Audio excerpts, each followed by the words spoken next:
Now we have our store. Now we have Gelato. Let's start tying all of these together, starting off from that middle core right there of Shopify. We want to make sure that we connect our Gelato to Shopify. So in order to do that, go back to your Shopify tab and we can go to Add Apps. From here, you can go to Shopify App Store. You'll see it on the bottom. Now we can type in Gelato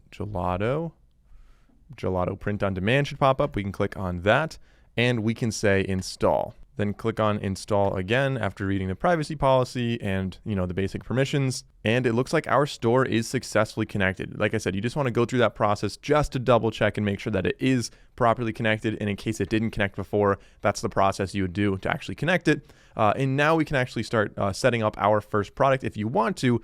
But again, I'm going to say skip for now. And we're going to go back to Gelato and start looking at some of the different products we can actually start to build. So if I go to product catalog, we can then say, let's say the first one's going to be a t-shirt, right? A very basic thing that a lot of people might want to really get started with. I'm going to say men's clothing. We're going to say t-shirts, and I'm just going to roll with a Gildan 5000. Again, very common t-shirt. Like I'm probably wearing one right now. You might be wearing one right now as well. So this is $8.38, $3.99 economy shipping, and we have a lot of colors and sizes that we can choose from. Now I want to add this to the store. So I'm going to say, all right, doesn't really matter what size you select for now. We'll say add to store, adding to our Shopify store. Now, when you get here, you want to click on publish your first product. That'll bring us into this little kind of workflow that we can start creating and adding our first product. So now we can choose our first product. I'm going to get into a lot of things. Wall art, of course, we'll talk about calendar and phone cases and stuff like that. But let's start off with the most basic one, something that I think a lot of people are probably going to be looking to do with their store here. And that's going to be clothing. We're going to start off with just a basic Gildan 5000. So if we go to t-shirts, Gildan 5000, most people will have them. Like I'm probably wearing one right now, to be honest. You might be wearing one as well. So let's check it out. So it's $8.38 for the t-shirt, $3.99 for shipping. We've got a bunch of different colors to choose from. You can choose printing or embroidering. Embroidering is going to be just on the pocket on the left chest. I'm going to go with printing. For this, for most of the designs, printing usually makes the most sense because you get a larger area that you can actually work with. And then we can choose which colors we want to work with. So you have like natural color, you've got green, blue, whatever. I'm going to stick with just the white one for now, just really basic, running through how this works. Below that, we have the sizes that you want. And by the way, you can actually select multiple colors. I should have mentioned that. So maybe you want to have like a tan one. Is this tan sand color? Sure. We can select as many as we want. And those are going to be multiple options for the end user or the customer to actually choose from. Same thing with the sizes. You can add, 4XL, 5XL if you want to accommodate more sizes there. Those are going to have different prices, but we can price accordingly for that, so no worries on that. And then kind of might as well just go through this whole design process right here. On the bottom, you can see the different views of the shirt, so you can actually print in different areas besides just the front, which is very nice that Gelato offers that. It's going to be a different price, of course, if you only print on the front versus on all of these different areas. The more setups that you actually need to do for each product, the more expensive it's going to be. So I'm just going to do front for now, but in the future, we will talk about adding like outer neck, sleeve design, things like that. Pretty self-explanatory. You just drop your design in there and you'll see it all over in the mockup in a minute. On the left side, of course, product settings, we can do that right now. We've got files. I can choose files. So I'm going to upload some files. Let's just upload, maybe the first one could be that deadlift one. Let's just go and let's add that deadlift one. And from here, you can just click on the plus and it'll drop it right in the middle. It sizes it accordingly, but you can always drag it around, move it, you can rescale it. But you can see that little dotted line is going to be your boundary, and it gives you a warning when you are either at a lower resolution than it recommends, so the printing quality won't look as good as it can, or if you're sticking out like beyond the edge of that, you can obviously see that as well. So let's go back to, let me delete it and actually just drop it in again as it was. So let's resize. So let's just click on the plus, drops it in, good DPI, everything looks good. And then going down the left side, other options we have. So you could build your design here instead of in Canva if you wanted to, because you could drop in an image like I showed you in Canva. There's also text tools down here, so you can add some text in there however you want, and you've got all the tools on the top to change the font, change the size, change the underlining, and of course move it around anywhere you want within that permissible rectangle. I'm going to delete this little text though. We don't need this text box. So I'm going to highlight that and click on backspace to get rid of that.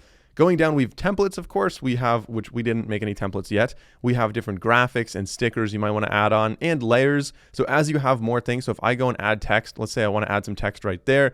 Maybe we want that to be behind the skeleton. Maybe it's harder to edit and kind of, if you have too many layers, it might be tricky. But going to layers allows you to edit everything individually. So we've got our text right here. We can move that behind the skeleton, like I mentioned. We can also, rename different layers. We can remove that layer, and that just makes it a little bit easier when you start having a lot going on with your design. Below that, we have personalize. I will talk a lot about that in a bit. I think that's a really cool feature that allows you to have, end user personalization. So instead of say deadlift, maybe it's like their name, for example. Makes more sense in other applications, but that's how you could do that here. And other things down there that I'm not really going to talk much about, self-explanatory. We've got like shapes, we've got some Shutterstock footage or images if you want to add those in, different layouts if you want to have, a grid shape, for example. But let's kind of continue on with this design as we have it right now. On the top right, I'm going to, well, first of all, we can save the design. So it's saved in our templates. That's great. So we can use that in the future if we ever wanted to in anything else. Now I can say continue to mockups. You see across the top our progress. Next is going to be mockups. And this is by default going to be different for each product. Like some products just have a lot of mockups available. Others have, a couple good mockups, but maybe not as many. So this one, you can see we don't have any models wearing this necessarily. We just have different angles of the shirt, and there's different ways we can create mockups on other third-party platforms out there. But for now, I think these all look, pretty solid. Let's start off by including just the side view. Actually, let's go this side view. Of course, the t-shirt right there. And we're going to be, I think that looks just fine. You could download them if you want to use them in future marketing materials. That could be very beneficial if you're sharing it on like Instagram, for example. But I will continue to details now, and we can make a product name and a description and things like that. So we're going to call this Do You Even Deadlift Heavyweight Unisex Crew Neck T-shirt, Gildan 5000. And then down here, we have our little description there. And what I usually like to do is, this is a great opportunity to just use ChatGPT. So back in ChatGPT, so we'll just ask for a quick little description right here of the product. And choose your tone on how this is going to sound. Some products, maybe you want them to be more of like a message. Like this one, I'd kind of more follow like the Liquid Death style of marketing. But you could also just have it focused on like environmental friendliness, if it's like, pure cotton, different things like that, pre-shrunk, all these different things. I don't know, stuff that you can, be a little more creative on your description there. Down here, we have our sizes. Let's include these. Care instructions, let's include that. Everything here looks good. And then we can go continue to prices. Now, this is what I said before, where you can create all of your prices according to the cost to you. So if you just want to have a set margin of 50%, keep in mind, that's just the margin on this. That doesn't account for your other costs in your business, which you will have to factor in. What are your costs for marketing, for obviously owning a store, different things like that you will want to factor in. So maybe you want your margin to be like 62%, for example, and we can update that. And you can see all of these now have their profits set, and so you'll see the final price is going to be, so you'll see the final price is over on the left side here. So if you have like the sand one in large, it's $25.26, and maybe you want to adjust these to a more round number.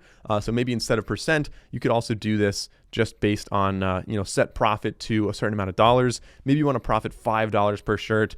Keep it a little simpler, and then you can see lower numbers, but very simple numbers. Now this is of course not including shipping. You have to think about that. So if someone's buying this shirt right here at $14.60, they're going to pay about $19 when it's all said and done for that t-shirt, which is not unrealistic. That's it's a graphic t-shirt, so that's kind of a lower profit than I would really go for. Let's go back to that 62% margin, like I said.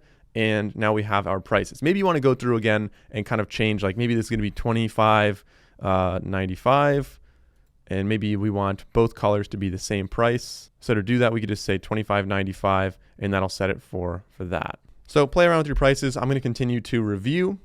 And now you can see all of the whole permutation, all the different products we have so far are right here. And I can save it as a template if we want to use that again in the future, or just publish that. So the template would be beneficial if it's saved. The template's very beneficial if you're doing a lot of different graphics, which we will be doing, and you want to save the same pricing structure. That could be very convenient. I'm going to say publish though. We'll say publish. And our first product, congratulations, which by the way, congratulations to you as well. You followed along this long in this video. You've already made it further than I would say 98% of people who are considering making a business. Most people just never take the action. So it's very exciting that you already made it this far.